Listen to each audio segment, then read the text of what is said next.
2012년에 82살의 나이로 이용수 할머니가 당시 지금의 이제 민주당의 전신이었던 통합민주당의 비례대표를 신청한 것은 사실이다. 팩트죠. 네, 그렇죠? 그렇습니다. 그러면 윤 당선인은 왜 말렸을까? 지금까지 여러 이제 이유가 등장을 했습니다만 지금 이용수 할머니의 주장을 들어보면은 명확하게 윤 당선인이 왜 말렸는지에 대해서는 나오지 않는 것 같아요. 물론 할머니 개인적으로는 글쎄 내가 나이가 많아서 그랬나? 아니면 내가 제대로 국회의원 생활을 못해서 그런 건가?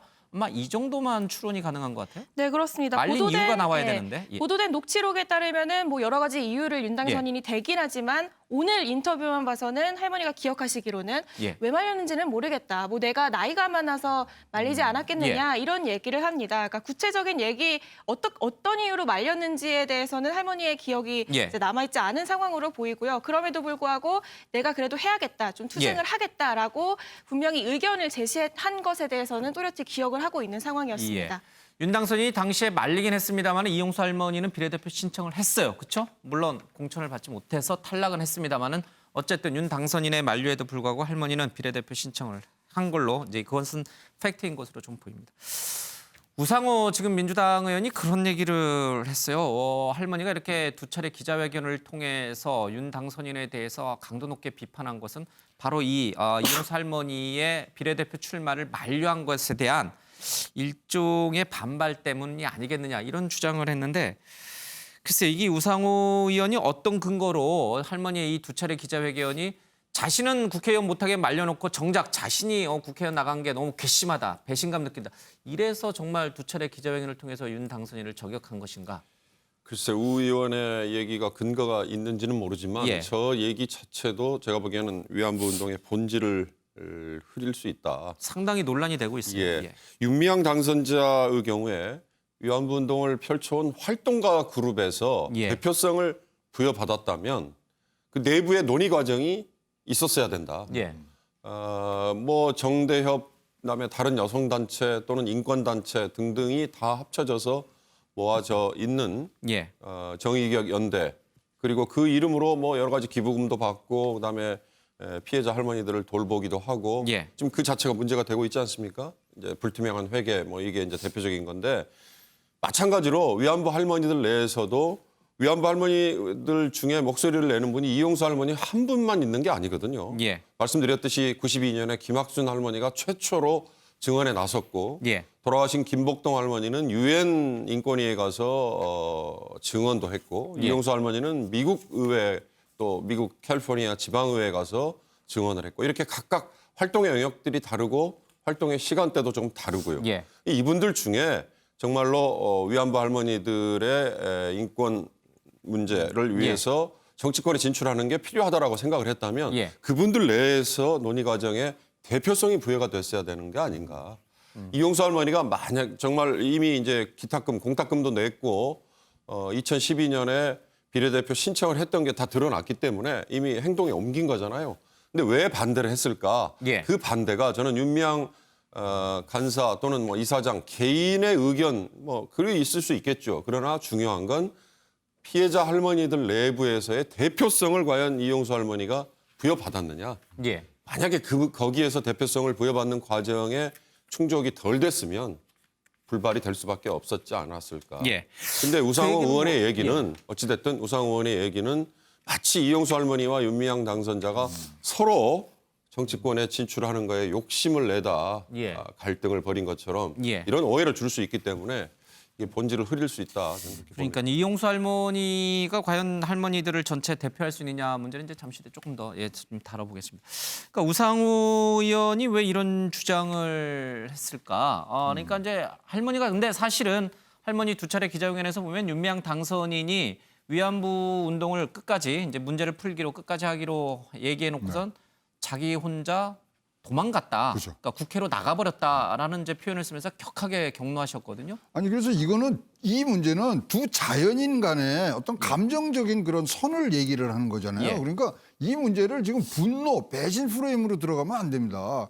지금 우리가 지금 원하는 것은 진짜 시민단체라는 데서 우리 사회 정화작용을 했고 진짜 이 공권력이 못 미치는데 어려운 사람들을 도와줬냐. 거기에 어떤 회계적인 문제가 있었느냐 없었는데 이렇게 정치권에서 예. 이 정치에 진출하는 문제는 분명히 있었습니다만은 자연인 간의 그런 감정 충돌인데 예. 이것을 만약 배신 프레임으로 자꾸만 간다 한다면 진짜 이거 본질이 흐려져서 이거 해결책이 안 나오고 편가르기밖에 안 됩니다. 알겠습니다. 이용수 할머니가 두 차례 기자회견을 한 근본적인 이유가 무엇일까? 운동 방식의 잘못인가 아니면 정말 사사로이 국회의원에 대한 그런 어떤 갈등 때문에 그런 것인가 논란이 있는 것 같습니다. 자, 그러면요 시계바늘 되돌려서 이호정 기자 2012년 4.11 총선을 앞둔 그 시점으로 가보겠습니다.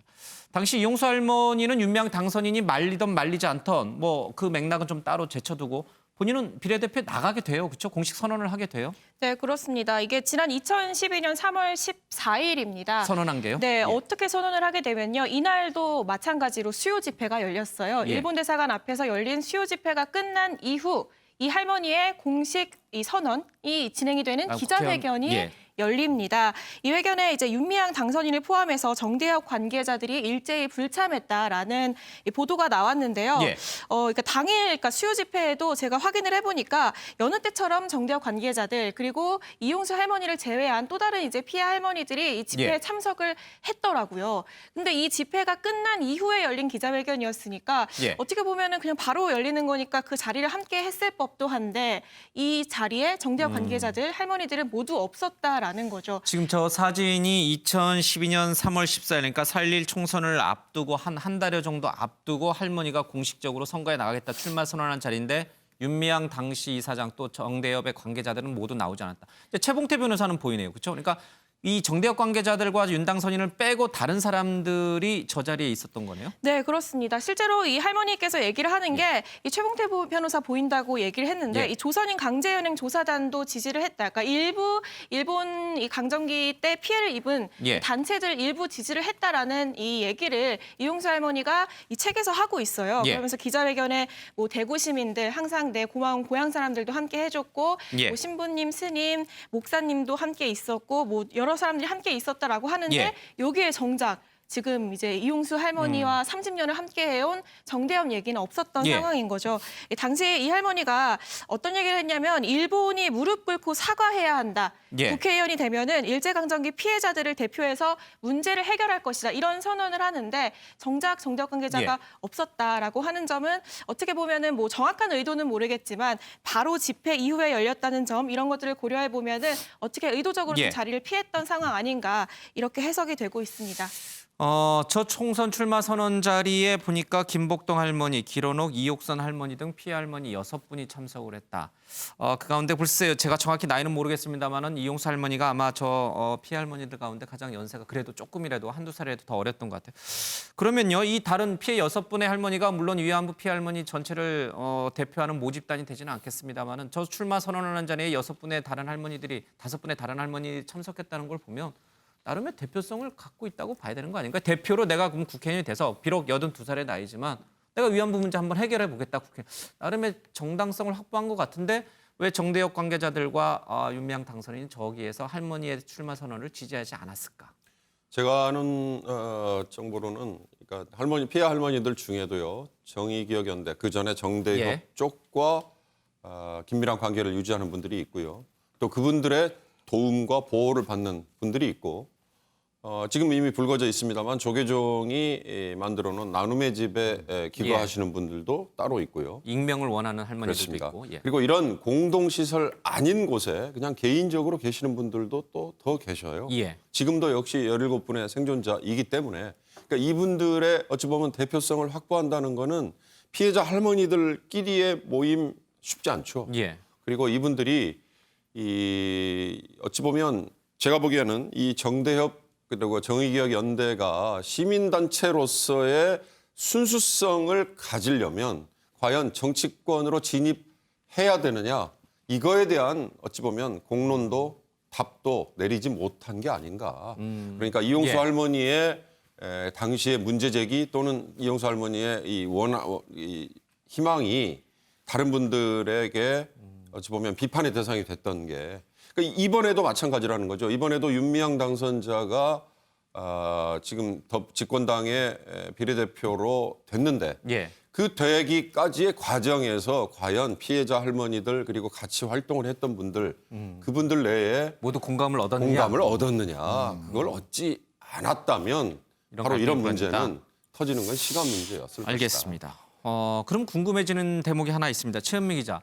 그러면 정대협과 당시 윤미향 당선인이 반대 의견을 냈기 때문에 이용수 할머니는 비례대표 공천을 신청했지만 탈락한 것인가? 그게 주 이유입니까? 반대했던 것이 주 이유입니까? 지금 상황에서 그 부분을 단정 지을 수는 없을 것 같고요. 이게 8년 전이거든요. 2012년. 당시에 그 비례대표 공천 심사위원장을 맡았던 안병욱 현재 한국학중앙연구원장이 자신의 입장을 또 냈습니다. 이 문제가 주목을 받으면서 뭐라고 이야기했냐면요. 이용수 할머니가 당시에 비례 신청서를 낸 건 기억이 난다. 그런데 이 할머니가 위안부 피해자라는 이유만으로 그런 사정만으로 이 비례대표 자리를 배려할 여유가 없었던 것 같다라고 이야기를 했어요. 그러니까 그 당시의 어떤 상황은 위안부 피해자를 정치권에 모셔서 뭔가 이 위안부 피해자 문제를 해결하는 데 관심이 좀 덜했던 시기였던 것 같다라고 이제 본인도 8년 전의 일이기 때문에 명확하게 뭔가 단정지어서 얘기한다기보다는 아마 그랬던 것 같다라는 정도로 지금 해명을 하고 있는 상황이고요. 그리고 이제 이 국회의원은 위안부 문제뿐만 아니라 국정 전반을 다 봐야 하는 자리이기 때문에 그 부분만 가지고 특별하게 배려할 수는 없었다라는 얘기고요. 당시 상황을 좀 보면 이 안병욱 연구원장한테 당시에 혹시 윤미향 정대협 상임대표가 할머니의 정계 진출을 반대했던 게 심사에 혹시 영향을 미쳤던 거 아니냐라고 이제 물어봤더니 그 부분에 대해서는 나는 모르겠다라고 이야기를 했어요. 당시 상황을 좀 거슬러 올라가면 당시 민주통합당의 대표는 한명숙 전 국무총리였고요. 그리고 이제 보통 총선 같은 게 있으면 선거 사무를 총괄하는 게 당 사무총장입니다. 사무총장은 3월 9일까지는 임종석 지금 전 청와대 비서실장이었다가 이제 그 이후에 3월 9일에 지금은 민생당 의원인데 박선숙 의원으로 바뀌게 되거든요.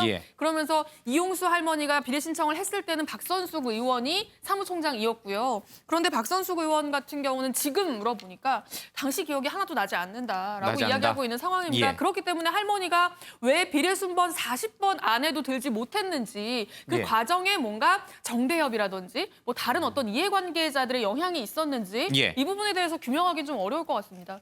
당시 공천심사를 만났던 또 당의 주요 사무총장을 비롯한 당의 주요 보직자들이 기억을 하지 못하고 있는 상황이군요.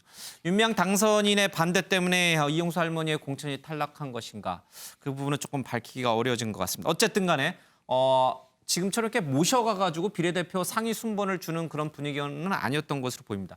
최현미 기자, 그러면 8년 전 2012년 총선에서는 당시 지금의 이제 민주당의 전신이었던 통합민주당에서는 그런 분위기였는데 8년이 지난 지금은 왜 윤 당선인에게 비례 상위 순번을 더불어시민당에서 줬던 것인가? 그 당시에는 위안부 문제가 급하지 않고 지금은 급해진 것인가?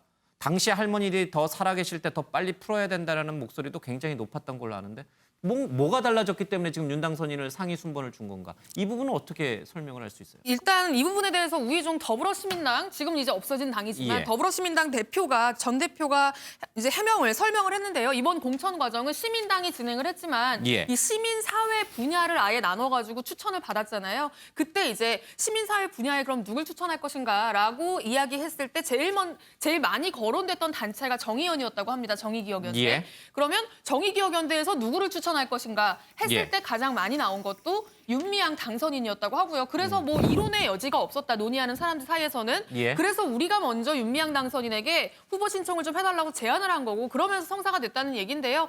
한번 직접 그 목소리 들어보시죠.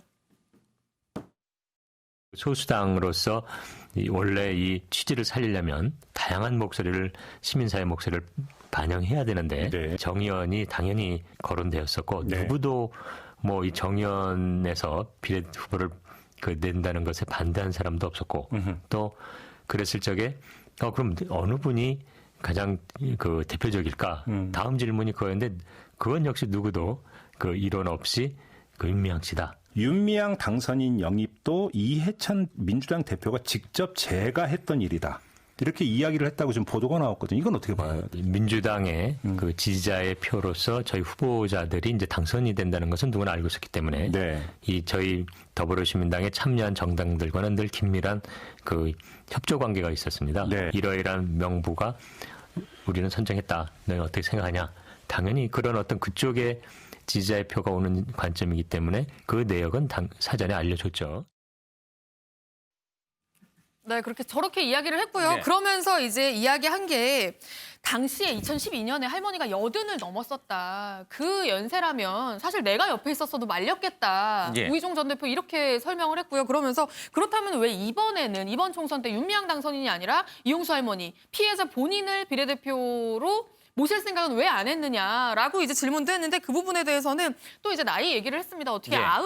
90 넘은 어르신을 이제 모실 생각을 하겠느냐라면서 지금 나한테 그렇게 묻는다면 나는 할 말 없다. 예. 그 생각까지는 해보지 못했다라는 식으로 지금 해명을 하고 있습니다. 그러니까 윤미향 당선인이 직접 자신이 비례대표에 나서겠다라고 먼저 당을 찾아간 것은 아니라는 뜻이군요. 네, 그렇습니다.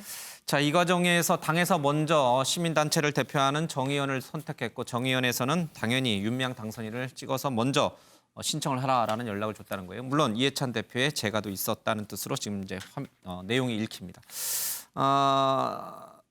이게 그러면 윤미향 당선인이 그러니까 과거에 이용수 할머니는 맞고 본인이 국회의원 되고 싶어서 나간 거 아니냐라는 일각의 주장을 조금 허물 수 있는 근거가 될 수 있나요? 그러니까 본인이 먼저 제안한 건 아니라는 사실은 아니죠. 아닌데 예. 저 과정이 지금 굉장히 긴 우리가 설명이 있었지만 이틀 만에 끝나는 과정이거든요. 예. 그러니까 일단은 정의연이라는 뭐 단체가 이런 비례대표에 들어온다고 자기네들이 기준을 정한 다음에는 일사천리로 예. 뭐 진행이 됐기 때문에 사실 그러는 과정에서 이제 소위 말하는 검증도 해야 되는데 그게 이제 소홀했다는 부분도 이제 지적이 나오는 거고요.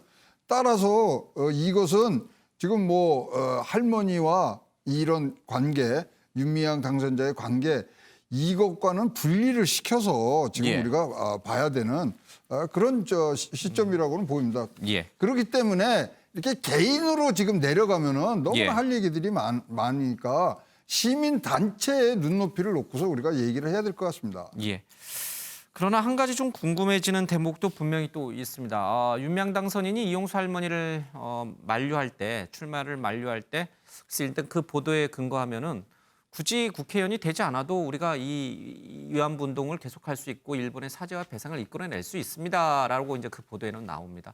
그렇다면 윤미향 당선인이 이번 선거에서 본인이 국회의원이 되지 않고도 할머니의 주장처럼 이 운동을 끝까지 마무리 지을 수 있다라는 판단은 왜 안 했을까요? 왜 그때의 판단과 지금의 판단은 달랐을까요? 왜 자신이 국회의원이 돼야지만 이 문제를 풀 수 있다라고 생각해서 당의 제안을 받아들인 것일까요? 바로 그런 점을 저도 묻고 예. 싶습니다. 윤미향 당선자가 바로 그런 점을 지금 설명을 해야 되는 것 중에 하나예요. 예. 회계부정 의혹에 대해서 설명을 해야 되는 건 당연하고 예. 역시 마찬가지로 민간 주도의 운동이고 그동안에 30년간 해온 정의기억연대 위안부 운동이라는 게 어떤 성격이었는지 누구보다 잘 아는데 예. 왜 그걸 발판 삼아서 본인이 제도권 안에 들어가야 된다. 그것도 예. 국회의원이 돼야 되겠다라는 거에 선뜻 나섰는지 단순히 집권당에서 여당에서 시민단체 여럿 예. 중에 운동을 했던 분들 대표성을 가진 분을 영입하겠다라고 하는 거를 덥석 받아들였다. 이렇게 얘기하기에는 예. 지금 정의기억연대를 포함해서 여기에 같이 활동을 한 활동가들뿐만 아니라 피해자 할머니들이라는 또 다른 축이 있지 않습니까? 이 두 축이 함께 공유를 하지 않는 한은 윤미향 당선자가 예. 지금 국회의원 간 거는 어찌 보면 그래서 이용수 할머니가 사리사욕이라는 표현을 쓰신 게 아닐까. 예. 그 점을 윤미향 당선자가 어찌 보면 지금 가장 명확하게 공을 들여서 설명을 예. 해야 되는 대목인 것 같습니다. 위안부 운동의 방향 또 정책 여러 가지 문제 해결을 위한 가장 효율적인 방식 이런 것과 관련해서 8년 전과 지금 왜 판단이 달라졌는지 윤미향 당선인이 좀 직접 설명을 좀 해줘야 될 것 같습니다. 알겠습니다. 자, 또 다른 의혹이 하나 있는데 오늘 그 조선일보에서 지금 정의연의 사무총장이 현직 청와대 비서관의 부인이다. 그런데 이 비서관이 갑작스럽게 사의 표명을 했는데 바로 이 이용수 할머니의 정의연 사태 때문에 그런 것 아니겠느냐라는 추측성 보도가 나왔습니다. 청와대에서는 물론 반박하는 해명이 나왔고요. 최은미 기자, 좀 내용을 정리를 해주시죠. 네, 일단 조선일보 보도 내용을 보면 예. 말씀해 주신 것처럼 정의연 사태 불씨가 청와대로 옮겨붙는 걸 막기 예. 위해서 청와대가 이 한경희 정의연 사무총장의 남편인 지금 현직 홍보기획 비서관인데요. 정구철 비서관을 이제 말 그대로 어떻게 보면은 좀 사의를 표명하게 한 거 아니냐. 예. 이런 이제 의혹을 담은 기사가 나온 건데요. 이거에 대해서 윤도한 청와대 국민소통수석이 오늘 굉장히 이른 아침부터 이 서면 브리핑을 예. 했습니다. 그러면서 강하게 반박을 했는데요. 해당 보도는 조선일보식 허위 보도다. 전혀 사실이 아니다. 라면서 이 정부철 비서관 같은 경우에는 본인이 직접 작년 7월에 삼고 초려를 해서 모셔왔다고 합니다. 근데 모셔올 때 조건 자체가 올해 4월까지 근무하는 조건으로 왔다는 거예요. 예. 그래서 원래 4월까지 하고 그만두려고 했는데 건강상이 좀 문제가 있었다고 하거든요. 원래 그만둘 예정이었는데 5월에 일괄적으로 비서관 인사가 있다 보니까 이때 그냥 한꺼번에 나가는 게 낫지 않겠냐라고 해서 4월에 그만둬야 될 게 5월까지 미뤄지고 있었던 건데 마치 이게 정의연 문제와 예. 연관이 있는 것처럼 이렇게 끼워 맞추기 식으로 이제 좀 억지 보도를 했다라는 주장이고요. 예. 일부러 악의적인 보도를 한 걸로 판단이 된다라면서 시중 정보지에나 등장할 법한 내용이 종합 일간지에 보도된다는 게 믿기지 예. 않을 지경이다라면서 굉장히 좀 감정적으로도 좀 굉장히 이 비판의 목소리를 예. 높이는 모양새였습니다. 그러니까 부인이 2년 전부터 정의연의 사무총장, 정의연 활동을 해왔는데 그 정의연의 후원도 하지 않는 그런 사실을 뒤늦게 알게 됐다라는 얘기도 좀 있었고, 그러니까 본인이 사의 표명한 것은 이 이용수 할머니 기자회견 있기 전이라는 거죠. 그러니까 전혀 무관하다는 것도 거죠. 있기 전이고 예. 이미 들어올 때부터 작년 7월에 정해져 들어올 있었다. 때부터 나갈 게 얘기가 예정이 돼 있었다는 얘기죠. 예. 정부철 비서관 같은 경우도 바로 이 윤도한 수석에 이어서 자신의 입장문을 냈습니다. 예. 분노도 아깝다라는 표현을 썼고요. 어떻게든 청와대를 끌어들이려는 이 조선일보의 허망한 시도가 측은하고 애처로울 뿐이다라는 예. 내용의 입장문을 냈습니다. 딱 이제 우리가 결론을 딱 져놓고 거기다 꿰어 맞추게 하면 또 딱 꿰어지긴 꿰어지는데 뭔가 어색한 점들은 꼭 드러나게 마련이에요. 이건요, 진짜로 이건 제가 뭐 시대착오적인 예. 생각이죠. 이런 게 연좌제 아닙니까? 그리고 진짜로 뭐 계속 근무를 하셔더라도 이 부분을 갖고 문제를 삼아야 되는 예. 일은 하나도 없다고 생각해요. 예. 남편 실력대로 청와대 가서 홍보 기획을 잘했고 좀 부인 되시는 분은 여기 사무총장으로 가서 일하는데 부인 잘못된 일이 있는 거는 지금 조사를 하고 있고 그게 남편하고 무슨 상관이에요? 예. 이 문제는 진짜로 지금 여기 나오는 언론사 부분들이 조금 더 팩트 체크를 하고 진실된 내용으로 해야지 자꾸만 카더라로 가시면은 이것이야말로 진짜로 우리가 진실에 접근하는데 자꾸만 거기다 바리케이트를 치시는 거 아니냐는 그런 기분이 굉장히 많이 듭니다. 예, 각종 의혹이 끊임없이 꼬리에 꼬리를 물고 일어나고 있습니다. 유명 당선인이 서둘러서 입장을 빨리 밝히는 것이 조금 논란을 더 확산하는 것을 막는 게 아닌가 이런 주장도 분명히 있습니다.